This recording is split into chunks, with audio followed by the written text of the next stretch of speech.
Pemirsa, ratusan karyawan sebuah pabrik rokok di Tulung Agung, Jawa Timur menjalani pemeriksaan COVID-19 setelah seorang karyawan pabrik tersebut dinyatakan PDP Corona. Rapid test tahap pertama menunjukkan hasil sementara 17 karyawan reaktif virus COVID-19.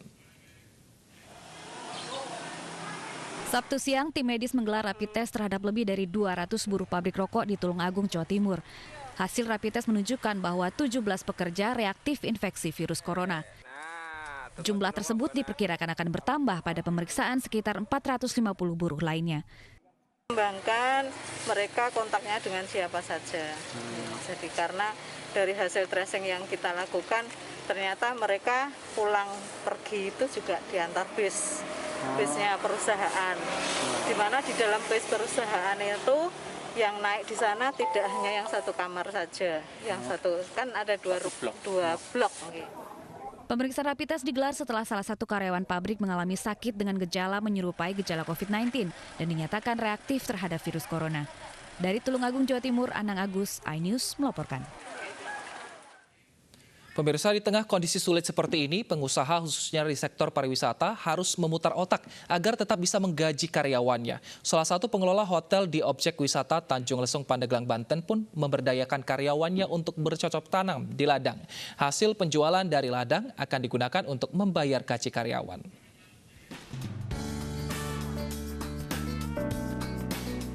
Alih profesi terpaksa dilakukan ratusan karyawan hotel di objek wisata Tanjung Lesung, Pandeglang, Banten. Dari yang awalnya berdiri menyambut tamu di hotel, kini harus panas-panasan di ladang untuk menanam sayur mayur. Meski awalnya belum terbiasa, namun kini aktivitas bercocok tanam sudah menjadi rutinitas dan mengakrabkan sesama karyawan hotel. Nggak ada masalah sih, di sini juga jadinya membangun kekeluargaan juga, jadinya kan jadi kompak. Jadi semuanya lapangan semua ya? Iya, semuanya setiap departemen ada.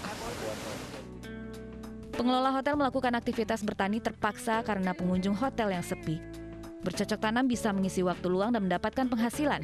Lahan kosong di area hotel pun dimanfaatkan untuk menanam cabai, kacang panjang, berbagai jenis sayuran, dan ternak ikan. Hal ini dilakukan pengelola hotel untuk mengurangi dampak corona terhadap daerah wisata. Tanaman yang kita tanam memang yang rata-rata memang secara umur juga nggak terlalu lama, terus yang sifatnya bisa dikonsumsi untuk sendiri. Karena kebetulan juga kami kan dari pengelola biasanya memberikan sekali makan siang ya buat karyawan. Tanjung Lesung, Pandeglang, Banten merupakan zona hijau dan kini melayani tamu isolasi mandiri bagi warga yang ingin beristirahat sambil menjauhkan diri dari penyebaran COVID-19. Dari Pandeglang, Banten, Iskandar Nasution, iNews melaporkan. Kita akan berbicara langsung dengan salah satu karyawan hotel yang saat ini alih profesi sebagai petani. Ada Mbak Desi di Tanjung Lesung. Selamat siang, Mbak Desi. Siang, Pak. Mbak Desi, sudah berapa lama ini, Pak, dari resepsionis kemudian menjadi bercocok tanam, menjadi petani seperti itu? Ini sekitar sudah berjalan 2 bulan, kurang lebih. Nah, selama 2 bulan ini, suka dukanya apa, Mbak Desi? Suka dukanya, kebanyakan sukanya sih, Pak. Apa aja itu, Mbak? Untuk ya banyak positifnya, selain untuk konsumsi internal, sebagian juga kita ada jual keluar, dan untuk ke badan juga sehat buat memperkuat imun badan kita. Itu karena kan terpapar sinar matahari pagi itu sehat. Nah, tapi kan awalnya biasanya bekerja di dalam gedung ber-AC seperti itu, Mbak. Sekarang beralih ke ladang yang harus panas-panasan. Mbak Desi dan teman-teman ini nggak apa-apa, Mbak, melakukan hal ini? Tidak masalah sih, Bapak. Karena kan untuk kegiatan operasional juga kan sedang menurun, daripada kita hanya berdiam diri saja. Lebih baik di waktu yang sedang senggang ini kita turun ke lapangan berkebun. Nah, untuk di sana nanam apa aja, Mbak? Itu yang dilakukan oleh teman-teman di sana? Untuk jenis-jenis tanamannya kita memilih masa panen yang relatif singkat ya, Pak, seperti kacang panjang, cabai, tomat, ada kangkung juga, seperti itu. Nah, lalu ini apakah diwajibkan oleh pengelola hotel atau diberikan pilihan, Mbak, untuk ikut bercocok tanam ini? Semuanya wajib turun, tapi mungkin tidak 100% satu departemen full personel turun ke lapangan, tapi dibagi. Sebagian juga tetap masih ada yang melakukan pekerjaan utama seperti saya di reception, sebagian masih ada yang di reception, sebagian lagi turun dan kita bergantian sistemnya. Nah, hasilnya Mbak nanti selain dikonsumsi sendiri oleh karyawan hotel, dijualnya ini kemana Mbak? Dijualnya kita sudah ada untuk ke pasar-pasar, itu Pak. Nah, ini kan sudah 2 bulan berjalan, apakah gaji masih tetap sama Mbak?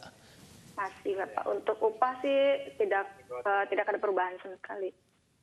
Baik, jika dibandingkan dengan hotel yang ada di sekitar sana, apakah juga melakukan hal yang sama atau hotel tempat Mbak bekerja aja sekarang yang melakukan hal seperti ini Mbak? Untuk sejauh ini ya sepengetahuan saya masih hotel kita aja yang memberlakukan kegiatan seperti ini.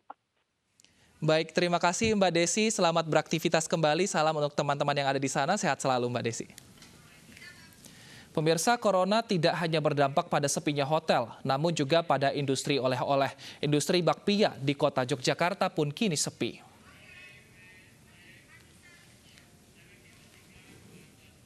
Sejak diumumkannya adanya kasus pertama COVID-19 di wilayah daerah istimewa Yogyakarta di tanggal 15 Maret 2020 lalu, industri toko oleh-oleh terkena imbasnya. Turunnya jumlah kunjungan wisatawan yang datang ke kota Yogyakarta berakibat pada bisnis oleh-oleh sulit meraih pendapatan di kala pandemi. Beragam cara dilakukan untuk bisa bertahan, ada yang sebagian toko tutup, ada juga yang tetap buka. Nah, walaupun omset yang diterima turun drastis. Namun ada juga sebagian toko oleh-oleh yang tak punya pilihan, harus merumahkan karyawannya hingga harus menutup tokonya.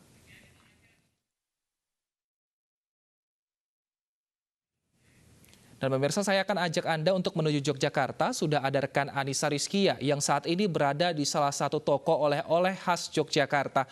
Anissa, apa upaya pengusaha untuk tetap buka toko dan juga bisa menggaji karyawannya di sana?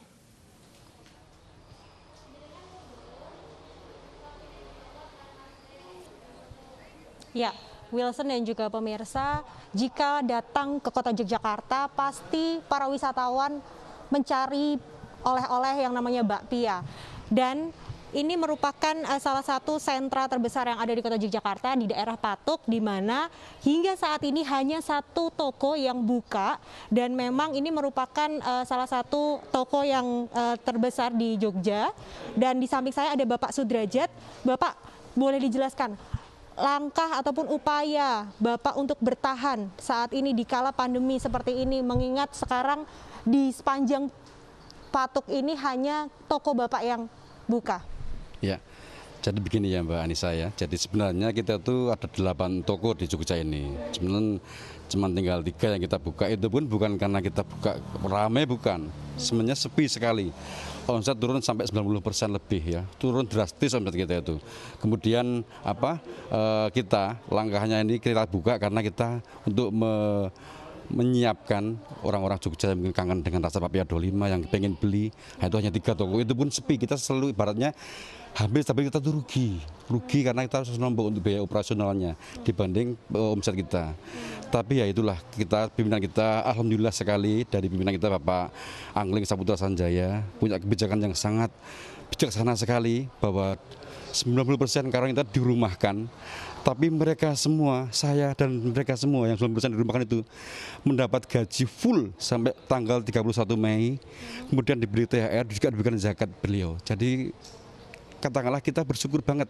Saya bersyukur sekali karena bekerja di sini bisa merasa lebih beruntung dari yang lain. Di saat yang lain dirumahkan dengan mungkin kurang jelas, tapi kalau kita dirumahkan, yang dirumahkan dan yang bekerja sama-sama digaji full sampai tanggal 31 Mei, mendapat gaji full, dapat THR sudah dibagikan, dan kita juga dapat zakat dari pimpinan. Itu juga ya saya sangat terima kasih sekali pada pimpinan kita. Nah, Pak Sudrajat, hanya 3 toko yang dibuka dan saat ini masih memproduksi makanan apa saja Pak di toko bakpia ini sendiri? Kalau yang diproduksi kita hanya bakpia Mbak, jadi yang kita produksi hanya bakpia saja. Itu pun saya sampaikan turunnya drastis sekali. Pembuatannya itu rasanya yang ada itu hanya kacang hijau, keju sampai mix atau aneka rasa. Itu yang banyak dicari saat ini. Gitu. Kita tidak bisa menyampaikan banyak seperti yang biasanya. Dan kalau boleh tahu Pak, berapa konsumen atau customer yang datang Pak dalam per hari ini saja?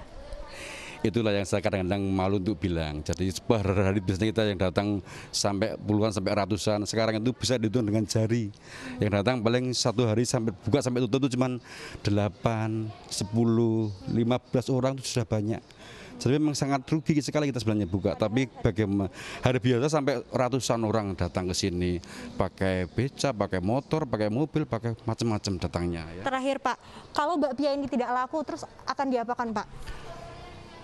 Karena kita membuat bakpia itu disesuaikan dengan kebutuhan dari pimpinan Pak Aleng Sanjaya itu selalu dipantau terus stoknya kurang tambah. Jadi tidak sampai kurang yang terlalu banyak, menumpuk banyak. Jadi kalau ada sisa pun nanti kita bisa dikonsumsi sendiri untuk kita semua, bawa pulang untuk semua karyawan gitu. Terima kasih Pak Sudrajat atas waktunya, dan itu tadi cerita di balik bagaimana para pengelola bakpia di sentra yang ada di Patuk ini bertahan. Semoga saja pandemi COVID-19 ini segera berlalu dan semuanya pun bisa kembali ke beraktivitas normal kembali. Demikian. Baik, terima kasih Anissa Rizkia atas laporan Anda. Sehat selalu.